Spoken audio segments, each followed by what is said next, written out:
विधानसभेमध्ये आज 5 आमदारांना निलंबित करण्यात आलेलं आहे। राज्यपालांना धक्काबुक्की झाल्याच्या कारणावरून निलंबित करण्यात आलेलं। आपल्यासोबत निलंबित एक आमदार आहेत, राहुल बोंद्रे, चिखली बुलढाण्यातून येतात। राहुलजी, नेमकं काय कारण आहे?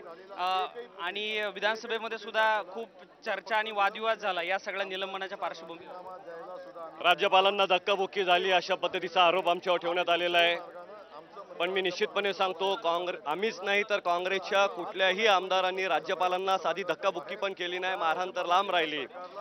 पण आज ज्या पद्धतीनं सरकारनं चुकीच्या पद्धतीनं बहुमत सिद्ध केलं, आवाजी पद्धतीनं बहुमत सिद्ध केलं, खरं तर मतदानाच्या माध्यमातून ते करावं अशी आमची मागणी होती आणि आमची ती मागणी त्यांनी धुडकावून लावली।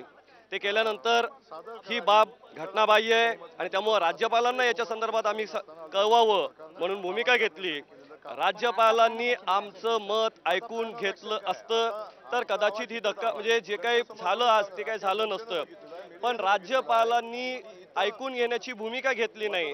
जे काही झालं ते सर्व टीव्ही कॅमेऱ्यांच्या समोर झालं आणि कुठल्याही टीव्ही कॅमेऱ्यामध्ये आम्ही त्यांना कुठेही धक्काबुक्की करतोय असं कुठेही आलं नाही।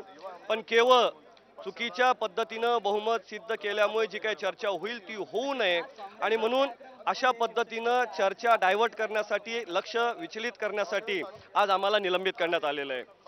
राज्यपालांना कोणत्याही प्रकारची धक्काबुक्की झाली नाही असा दावा करतात राहुल बोंद्रे। जे अजून एक आमदार जयकुमार गोरे आता आपल्यासोबत आहेत, त्यांना सुद्धा या ठिकाणी निलंबित करण्यात आलेलं आहे। जयकुमार गोरे यांच्याकडून आपण त्यांची भूमिका जाणून घेणार आहोत। जयकुमारजी, राहुल बोंद्रे, तुम्ही अजून 3 जण सदस्य आहेत, नेमकं काय झालं होतं?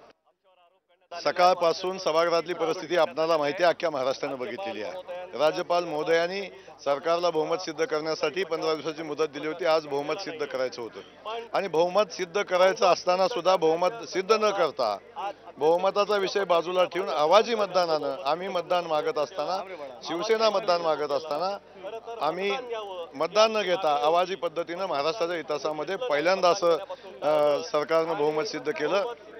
अध्यक्षांनी कुठल्याही आमदारांचं म्हणणं ऐकून न घेता जे बहुमत सिद्ध करण्याचा प्रयत्न केला आणि त्याला ज्यांनी विरोध केला, ज्या ज्या आमदारांनी वेलमध्ये येऊन त्याला विरोध केला त्या आमदारांना टार्गेट करून आज निलंबनाचा प्रस्ताव समोर आणला।